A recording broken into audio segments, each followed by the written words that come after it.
కర్నూలు నగరంలో రోజురోజుకు పెరుగుతున్న ట్రాఫిక్ సమస్యకు పరిష్కారంగా పలుమార్లు రోడ్ల విస్తరణ చేశారు. అయితే రోడ్డు విస్తరణకు అడ్డుగా ఉన్న దుకాణాలను ఎవరూ తొలగించలేకపోయారు. మంత్రి టీజీ భరత్ రంగంలోకి దిగి 25 ఏళ్లుగా ఉన్న సమస్యను పరిష్కరించారు. త్వరలోనే ప్రమాదాలకు కారణమవుతున్న ఈ దుకాణాల తొలగింపు పూర్తయి రోడ్డు విస్తరణ జరగనుంది. కర్నూలులో జనాభా పెరుగుదలకు అనుగుణంగా వాహనాల సంఖ్య పెరుగుతోంది. దీంతో ట్రాఫిక్ సమస్యలు నిత్యకృత్యమయ్యాయి. కలెక్టరేట్ నుంచి రాజ్ విహార్కు వెళ్లే మార్గంలో వైద్య కళాశాల ప్రహారీని ఆనుకుని మసీదు ఉంది. దీన్ని ఆనుకునే 7 దుకాణాలు ఉన్నాయి. పలుమార్లు దుకాణదారులు అడ్డుకోవడంతో మెడికల్ కళాశాల వద్ద రోడ్డు విస్తరణ జరగలేదు. ఫలితంగా అక్కడ తరచుగా ట్రాఫిక్ సమస్యలు ఏర్పడుతున్నాయి. ప్రమాదాలు జరిగి పలువురు మృత్యువాత పడ్డారు. ఇటీవల ఓ మెడుకు మృతి చెందడంతో వైద్యులు, విద్యార్థులు ఆందోళన చేపట్టారు.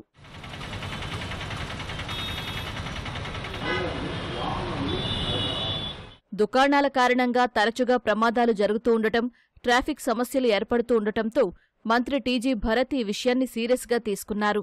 పలుమార్లు మసీదు కమిటీ పెద్దలు, దుకాణదారులతో మాట్లాడారు. ఇదే సమయంలో కర్నూలు నగరపాలక సంస్థ అధికారులు దుకాణాలను తొలగించేందుకు అనుమతి ఇవ్వాలని కోర్టును ఆశ్రయించడంతో దుకాణాలు తొలగించాల్సిందిగా యజమానులు, మసీదు కమిటీ పెద్దలను ఆదేశించింది. దీంతో ఎట్టకేలకు దుకాణాల తొలగింపు ప్రక్రియ ప్రారంభమైంది. కోర్టు ఆదేశాల మేరకు 7 దుకాణాలకు నష్టపరిహారంగా 27,11,000 రూపాయలను నగరపాలక సంస్థ కమిషనర్ విశ్వనాథ్ యజమానులకు అందజేశారు. దుకాణాల తొలగింపు ప్రక్రియ పూర్తయిన వెంటనే రోడ్డు విస్తరణ పనులు చేపట్టనున్నారు.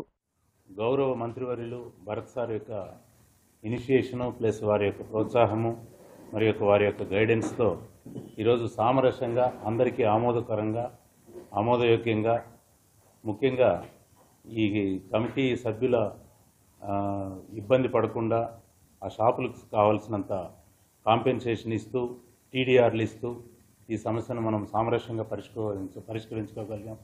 టీడీఆర్లు కూడా వారు దీనికి సంబంధించినటువంటి యాజమాన్య హక్కులు సమర్పించిన వెంటనే టీడీఆర్ను కూడా ప్రాసెస్ చేసి దీన్ని ఇంతే సామరస్యంగా, అంతే ప్రజలకు అనుకూలంగా, సౌకర్యవంతంగా దీన్ని ముగిస్తామని చెప్పేసి తెలియజేస్తున్నాను.